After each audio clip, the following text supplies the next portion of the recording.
ये कभी भी घबराहट से शुरू नहीं होता।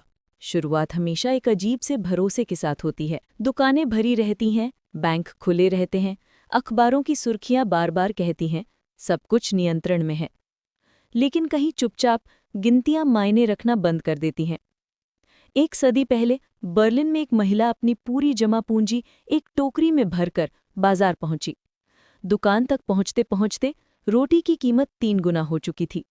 रोम में चांदी के सिक्के पिघलाकर सस्ते धातु के सिक्के बनाए गए। जिम्बाब्वे में खरब खरब डॉलर के नोट नालियों में पड़े सड़ते रहे।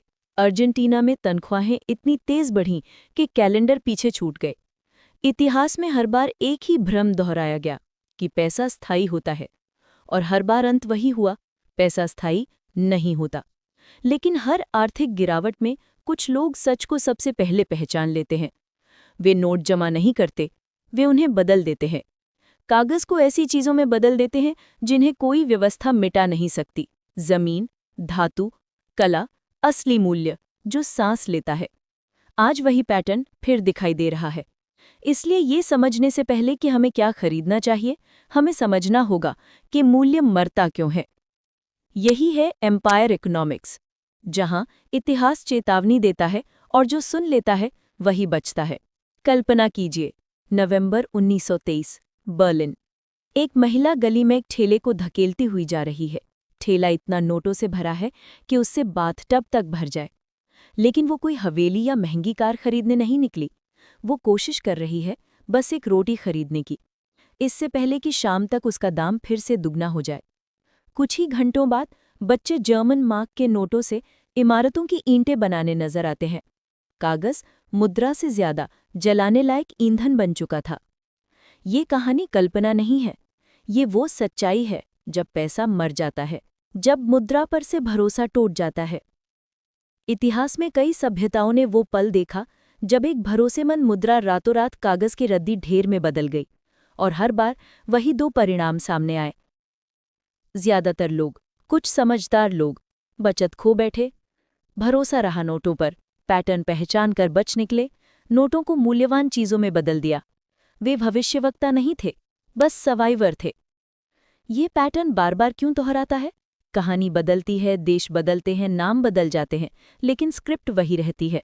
1. सरकारें खर्च चलाने के लिए पैसा छापती हैं। 2. लोग कीमतें बढ़ते देखते हैं पर सोचते हैं ये अस्थायी है। 3. अचानक भरोसा टूट जाता है। 4. मुद्रा का मूल्य राख बन जाता है। और फिर वो चीजें अमूल्य हो जाती हैं जो कागज से नहीं, जरूरत से जुड़ी होती हैं। खाना, पानी, दवा, औजार, ऊर्जा। यही असली सोना है, हर युग में, हर संकट में।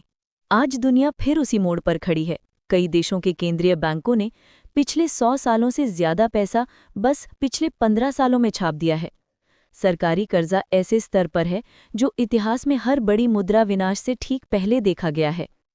फिर भी लोग अभी भी वही गलती दोहरा रहे हैं, कागज के वादों पर भरोसा। कौन बचता है? इतिहास हमें ये सिखाता है, वही बचते हैं जो समझते हैं। सच्ची संपत्ति मुद्रा के अंकों में नहीं, मनुष्य की जरूरतें पूरी करने की क्षमता में होती है।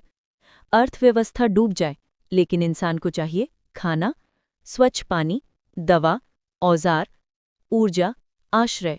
यही वो संपत्ति है जो समय भी नष्ट नहीं कर पाता। अंतिम संदेश: इतिहास खुद को नहीं दोहराता, लेकिन जो इसके सबक अनसुना कर दे, इतिहास उन्हें छोड़ता नहीं। ज्ञान सबसे बड़ा सुरक्षा कवच है, समझ सबसे बड़ी संपत्ति। ये सामग्री सिर्फ शिक्षण उद्देश्य के लिए है, ये वित्तीय, कानूनी या निवेश सलाह नहीं है। अगर आप जानना चाहते हैं कि इतिहास और पैसा एक दूसरे को कैसे आकार देते हैं,